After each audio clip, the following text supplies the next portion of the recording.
don't need a microphone.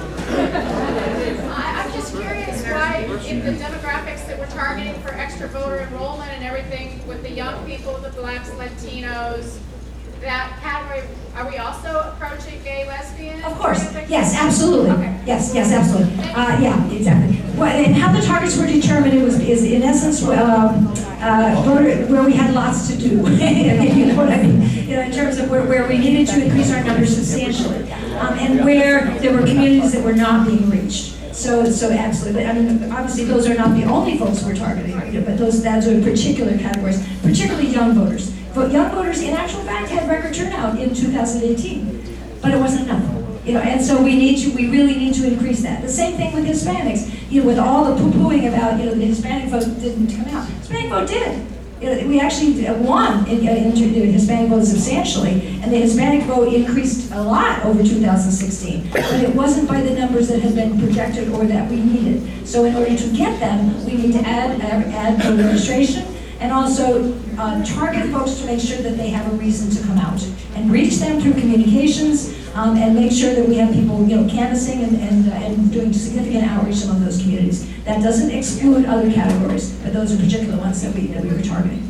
Sir, your question. Yes, sir. Yes, I want to thank you for your great enthusiasm for Thank you. today. I am a snowbird, so I'm down here for a few months. And for Enjoying our Florida weather, huh? Yes, I am. But I'm going to ask people, all the retired people, how many people like Medicare? How many people like Social Security? Now, a lot of us are retired. We have retired friends. They all love their Social Security and Medicare. Yep. Okay. I'm in your category, you know. Right. Now, how many people, retired people, vote at high percentages?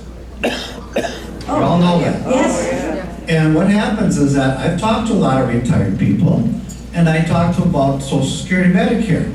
Almost 100% of the people do not know that Medicare or Social Security were created by Democrats. It astounds me. We have an issue, a gift horse in a mouth, that we don't tell people about who created Social Security or Medicare.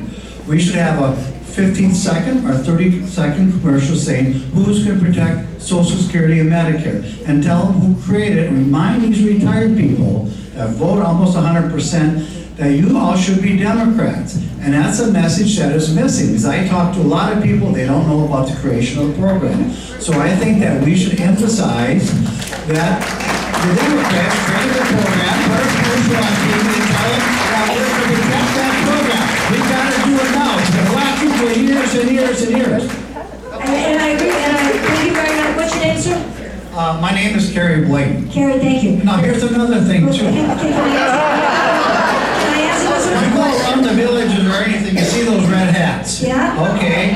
I thought of something, our color is blue, Yeah, right? yeah. So I went to a mall and they could make hats. So I said, give me a blank royal blue hat. They said, what do you want on it? I said, white letters. It says, anybody but Trump. There you go. I thought of this over a year ago. And I told other people, where'd you get the hat? Nobody does anything. Now the Democratic Party, Perez or somebody should have got these hats around and sell them. Okay, so we got to do that now, not too late. Let me get back to your first question, or your first comment, relative to Medicare and Social Security. First of all, I want to talk a little bit about the state party and what we can afford to do and what we can't afford to do. We cannot afford to put media up on all the media markets in Florida. Florida is an exceptionally expensive state. There are 12 different media markets, and to put commercials up takes a candidate with that kind of money. The FDP does not have that kind of money. But what we can do, we certainly can do it, and we have done, is social media. Digital, through digital and social media. We can do that and will. The other thing is relying on, and for written communications, newsletters, and so on and so forth, is to stress that, and that's an excellent idea. One of the things that we also have been doing, and you may not have seen it, but we have been doing all kinds of activities, press conferences, audio, social media, etc., particularly on healthcare. Healthcare is the #1 issue in Florida. We know that. Healthcare. All right? And so we focus on that a lot. I actually participated in a press conference with 3 Congress people on the day of the State of the Union we preempted Donald Trump. I mean, and so we wanted to do a preview and come out in front of it and focus on Medicare, on healthcare as an issue and the failures of the Trump administration. Many people do not realize, even now, that while he goes out and lies about saying that he wants to help people with pre-existing conditions, and they're going to protect pre-existing. They're in court right now to strike down,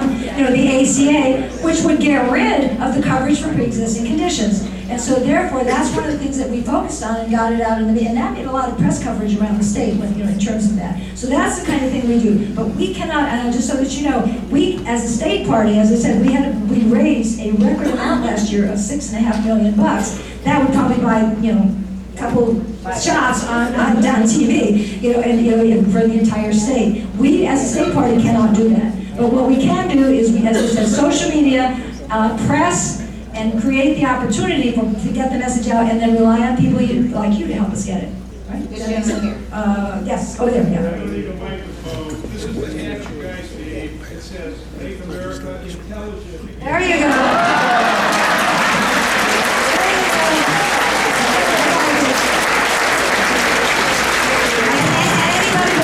Anybody but Trump. Okay. I can't hear you. I've had people since I've been wearing this hat. You're turning around. Use the mic. Such a small. Do you have a question? No, this is the hat you need. All right. Thank you. I want one. Larry. Okay. I want one or both of them. Thank you. Hi, Terry. Larry Berman. Hey, hi. Glad to I was very pleased to hear your very, very energetic talk today. It woke me up. I have a question, and it's really my wife who asked the question, and she was too shy to come up here and ask. I know Do my you question. keep track of how many Republicans have flipped to Democrats on the registration? The answer to that is no, I don't know. Okay, but we can probably find out. Okay, and then the second question is, what percentage of retired people, 65 and over, register to vote? It's a very high, but where's Mike Coleman? Mike Coleman, you're my data person, do you know that? In terms of the percentage of 65 and older registered to vote in the state of Florida. It is the highest number. I mean, the older voters are registered in the highest numbers. Do you know? Yeah, basically. I'll give you a very quick one. And these are, to answer your question, approximately 28% of all of the registered voters are 65 and over. That is in Florida.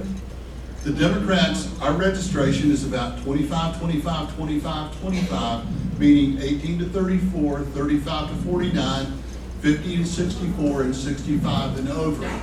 The other thing that you might want to know is 93% of the Republicans registered in this state are either white or Cuban. That leaves 7% of the rest of the whole entire sphere. Democrats, we have about 30% African American, about 19%, 18% Hispanic, about 12% that are what they just call other, that's a box to check, and the rest are white. Those are the numbers. One last thing while I've got you. The period, because you hear how much Hispanics voted there, here and there. It's a bunch of BS. The entire decade, 2010 to 2020, 16.3% of Hispanics registering in Florida checked the box, I'm a Republican, and half of them, and half of all Florida Republican Hispanics live in Miami-Dade. Thank you. And most of those are Cuban. The rest of the Hispanic population, other than Cuban, registered in large percentage Democrat. Eleanor? Terry, thank you so much for a presentation. It was wonderful. And I'm so pleased that you have taken the party under your control. I think you've done more this session than any party chair has done in the past. And I will say It's a team effort, obviously. It's a team effort, and part of it is resources. You know, the party in the past has not had the resources to do what it is that's necessary to do. And so we made a concerted effort and a very aggressive effort to raise the money to do the kinds of things that we need to do. Getting money, and as all of you know, many of you know, most people prefer to donate to candidates. Right. You know, they want to give to the candidates because the candidates need funding as well. I mean, we would never say don't give to the candidates, but we also say it's important that the infrastructure for all the candidates get funded. And I'm not sure if you know, the national party cannot fund all the state parties. You know, think of the DNC. There is no physical way that the national party can fund every single one of the 50 state parties and the 7 territories fully, given all the states. They do provide a certain amount. We get every state party gets $10,000 a month from the DNC. You know, but if you think of a $6.5 million budget, that's not a lot, you know. And so in terms of overall budget, and in terms of other incentive grants that we receive from the national party, what we'll get is approximately 5% of our total budget from the DNC. The rest we have to raise ourselves. So in various ways, that's what we've done through the FDP, is run around and raise money in order to fund what we need to do, with a lot of help from a lot of people like you. So thank you. So that You still need more money? we need a ton of money, so if you want to donate to me on here. And let me tell you something, just so you know, and I'm sorry to interrupt on this, our budget through July is $8 million. We need to raise $8 million for the FDP by July. Okay, so, and then by then we'll have a presidential candidate coming in. My question, however, deals Thank you, I know. with the security of the ballot box, Yes. because federal government apparently is not doing anything, and I'm wondering whether, I doubt that Florida is doing anything, and is the Florida Democratic Party doing anything? Well, we're doing as much voter protection as we can. Obviously, we don't have any control over any potential hacking that would come in or anything like that. But we're told that more aggressive efforts are being made than ever before, you know, on this. Having a paper trail and a paper ballot is important, you know, so this vote by mail is critical for that reason, you know, because we do have that with the paper trail. But through our voter protection team, we are doing everything possible in terms of voter security. We have on staff a cybersecurity expert. One of the 6 data people that we have hired is a cybersecurity expert, and he is certainly protecting everything that we're doing. So Thank you. Yeah. Answer that. Whose phone is that? Or is that my key to go off? You can stay all weekend. Oh, thank you. Okay, that's him. Yes, hi. Thank you also for the wonderful presentation and the motivation much needed after recent events. I am a GOP defector.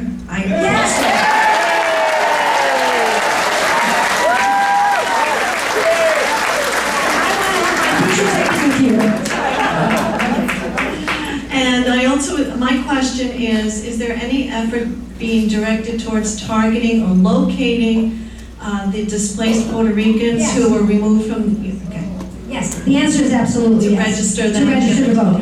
Fewer than, there's kind of a nebulous number, nobody knows really exactly how many came, but we know that a lot did. Many of them did not get registered for the last election. It was too recent. They weren't stable and settled, but they now have. Donald Trump has done nothing but to motivate them even more since then. This. And I don't know if you all saw, the FDP put up a billboard.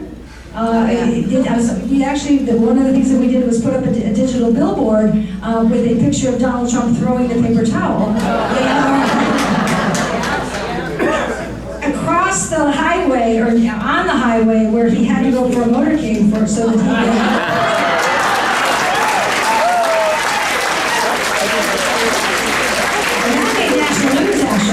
National news, but that's the kind of thing, and that's the kind of thing, most of the Puerto Rican citizens who are already American citizens, all they have to do is register, and then we make sure they get that. They're motivated like never before, and we anticipate a very high turnout among the Puerto Rican citizens in here. But the answer is we're not leaving it up to chance, and we're working with our organizers to make sure, and with our electeds, our Hispanic electeds, in concert, particularly in the Amy Mercado, Vic Torres, and the folks Representative Darren Soto, who is Puerto Rican also. We're working very closely with them, also in South Florida, to make sure that the Puerto Ricans are registered and then actually get out to vote. So the answer to that is absolutely 100%.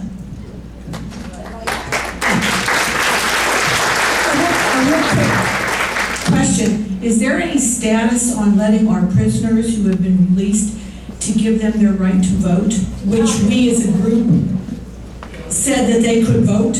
Yes, the answer is that's a confusing, a complicated question. It's still up in the air, in terms of the legal status. There is an effort being made in the number of counties, regardless of what's going on ultimately with the lawsuit and how that's settled. And you may have heard about this too, in several of the larger counties, which have Democratic state attorneys, Democratic public defenders, and Democratic judges, or for the most part, reasonable judges anyway, that they're working out a situation whereby they call it the rocket docket, and the cases are brought up. There has been a predetermination with a large group of them, predetermination to separate the court-imposed liens and fines from the original sentence fines and restitution. So basically you have a separation of what the original sentence was versus the court-imposed liens and fines, and create that into a civil lien, which then can be worked out, either can be excused by doing community service in place of the actual money, or to work out a payment plan. But in the meantime, the individual can register to vote. Now that's happening in Palm Beach, it's happening in Broward, it's happening in Miami-Dade, it's happening in Hillsborough. Which happen to have been Democratic areas, all right? And so it's been able to be worked out in those areas, and therefore we believe also the majority of the returning citizens in those areas are likely to be Democrats. So that's it's kind of backfiring on the Republicans in that way, because in no areas where there are Republican attorney generals is this happening. So. Yeah. Anything else?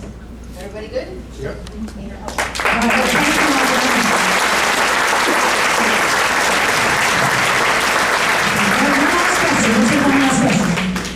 When I talk to neighbors who are primarily Republican, and I will question them about Trump, invariably the answer to me is, I don't care what he does as long as my IRA and investments are making money. I know you said that medical coverage is important. It is to all of us. But last night during the Democratic debate, Steyer probably had the most poignant point. It's the economy, stupid. Yes, yeah. Trump lies about the economy, and many of us in here will attest to that. We better run on the economy and prove him wrong. If we get elected, we can do what we want. I agree with you. I agree with you. But it is not going to win the election. And you gotta remember, and I think his point was well taken, it's the economy, stupid. And remember, Trump lies, and that's what we have to continually point out the fact that Trump is lying and present the facts. Now, the true Trump believers won't believe us. All right, they won't. The people that watch Fox News, are going to believe what they hear on Fox News, and they will not believe anything. But there are a number of people who really do not know the facts. It is up to us to continually remind them, and I think you're right with regard to that. To remind them. And now, the other thing is, if somebody's a single issue voter, and that's their issue. But we have to continue to remind them all the other horrible things that Donald Trump is doing. Even, the national forests and parks are not off limits. They've cut the national monuments in order to allow mining. They just, each and everything. Kids are getting food, families getting food stamps. Kids who may have the only meal of the day served at the school, cafeteria. Cutting those snack program. That's horrible and cruel. That's the kind of thing that they're doing. If that doesn't matter to people, and their pocketbook matters more, what do you have? Shame on them, exactly. Shame on them. We have to continually remind them why. Absolutely. He says he wasn't going to cut Medicare or Social Security. What's the first thing they're going to do?